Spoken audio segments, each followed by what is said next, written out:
Alright, Mr. Simple Biz Guy, let's start the show. Hey there, hi there, ho there. Jeff Mason with SimpleBiz360. I am your host for this podcast, and we can be found on 28 audio platforms on YouTube, IGTV, which is Instagram TV, and also Rumble. So we're so happy you're here. Thank you so much for tuning in. Today we're going to be talking about first impression fitness. And, think about this. Think about the first time you meet somebody. Think about that opportunity. Think about how many I'm in 36 years in business. I've squandered. How many have I squandered? How many have I capitalized on? How many have you squandered? How many of you capitalized on? And, oftentimes we can take a wrong turn in this first 60 seconds or this first time we meet somebody. So, the meet and greet, the door opener, the breaker, the icebreaker, this is the attention stage. You're getting someone's attention effectively. You're showing genuine interest in the customer. You're building that bridge with the customer, right? You're demonstrating politeness. You're kind of setting the tone, right? So you've got to be a little bit happy. That's why I wore my Choose Joy shirt today. This is a shirt from 99.1 Joy FM out here in St. Louis. That's where we broadcast from. My son-in-law is an afternoon DJ. He's got a show on there. So he does the Justin and Kim show. They do a really nice job out there. So yeah, we got to be joyful if we want to make a good first impression. So we have a little graphic in the background. We got 3 V's on it. And we call this first impression fitness. And I just kind of want to spend a little bit of time on this because it is really interesting. We can blow things easily in this first encounter. And I have, and I think I've told stories over time about things, first encounters that have gone wrong with me. And you know what? I mean, 30 seconds, 45 seconds, 60 seconds, a minute and a half, 90 seconds into this, icebreaker, this door opening meet and greet you have, I'm like, I don't want any part of these people. They've already corrected me 3 times, so they're a corrector. You say this guy's really blue. No, it's hazy blue. Oh boy, it's really hot today. No, it's not hot. It's warm. Oh, okay. Well, I'm really, it seems really cool in this restaurant. No, it's not cool. It's freezing. Okay, all right, dude. Stop. Are you gonna be a Mr. Corrector the rest of the time? Yeah, you lost me, buddy. I'm not gonna. I don't feel like pursuing that much of a relationship with you when you're that way. But so we can blow it. And you know what? The old adage, very few of us get a second opportunity to make a first impression. It happens, we do, but the 3 V's help us kind of get prepared. And honestly, you got to kind of take a deep breath. You got to eat your Wheaties. You got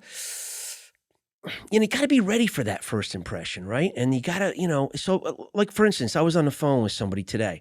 And it's a pattern now I'm noticing. It's a new professional I'm dealing with. And it's a pattern. And the pattern is the person is doing 2 or 3 things when they're on the phone with me. And it's very aggravating because you're constantly hearing them say, what I wanted to say was, what I wanted to say was, what I need to say here is, oh, dude, I can hear you doing other stuff in the background. Just stop, focus on what you want to talk to me about. My time's important too. And, we've got to be in that, okay, take a deep breath. I'm going to make a first time encounter with this person. You don't want to enter into it in a lazy, lackadaisical fashion where you are apt to make a mistake. And you are apt to blow that first 60 or 90 seconds. And whether you get a second chance or not, I don't know. So let's take a look at the verbal, right? That's the first V. So verbally, if you're the company that's vying for this person's business, let's say you're the salesperson, you're the executive, they're your customer or your potential customer, take an initiator's role. Don't let them start talking to you first. Take the initiator role. Be polite, be a little joyful, show that joy coming through, smile when you talk, and use that professional tone, and certainly use professional terminology. Don't opt for lazy words and lazy speak and slangs and cut phrases and choppy sentences. Try to string your text that you're talking, that's coming out of your mouth in a structured sentence so that the person, feels like they're talking to a polished professional, right? But take that V for verbal and just get squared away, man. Just get ready. Take that deep breath and get ready to do that. And then the visual, right? The second V is the visual. Now, I think it's kind of like a little bit of a two-sided coin because, they're looking at you, so that's one part of this visual exchange or connection, if you will. But one of the biggest things we miss is making eye contact with them. So make sure you're letting them know you're looking at them in the eyes. Guys, you're not looking at the chest of the woman. All right, please.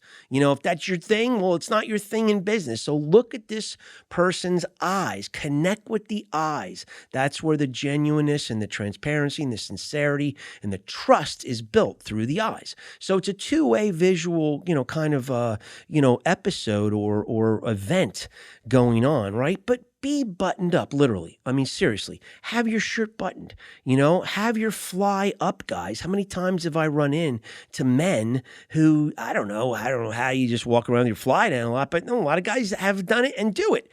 Just make sure before you go into this meeting, you're buttoned up and you got your fly zipped up, man.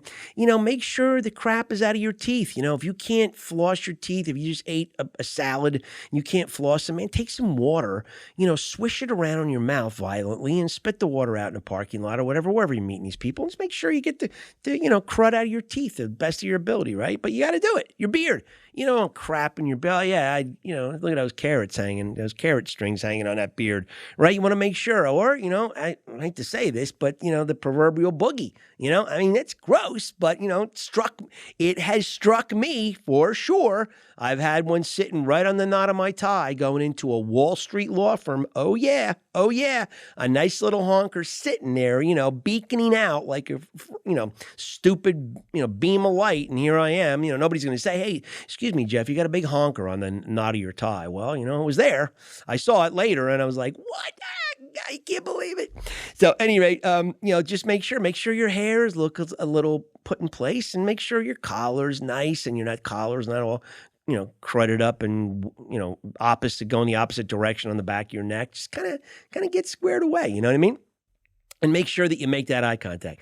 And then this is where this is our Achilles heel in business. And it's our Achilles heel in these two-way discussions in life, I think.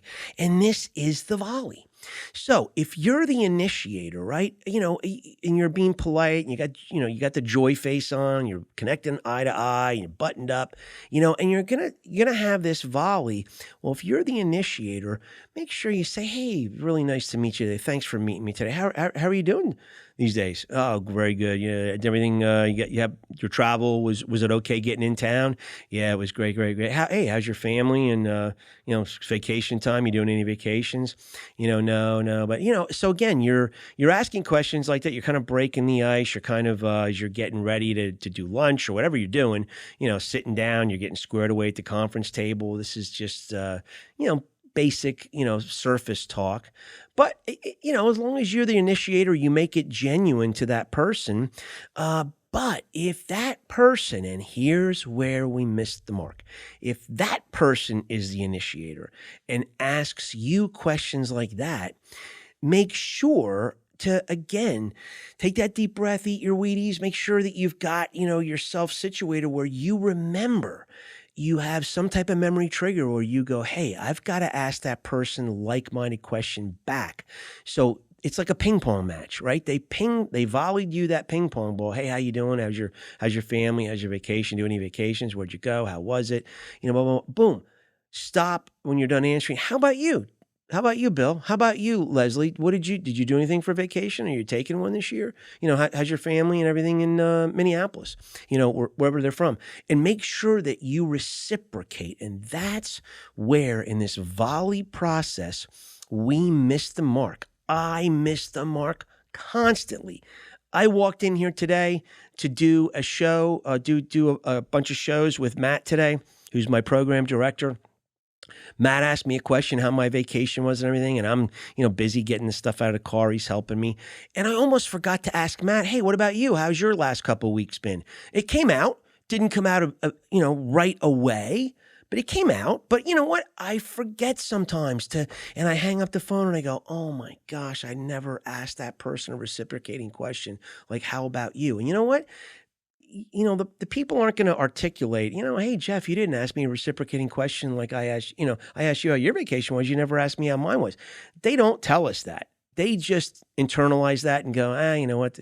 Probably a pretty self-centered guy. My first time talking to him, I asked him 5 questions. He never asked me one.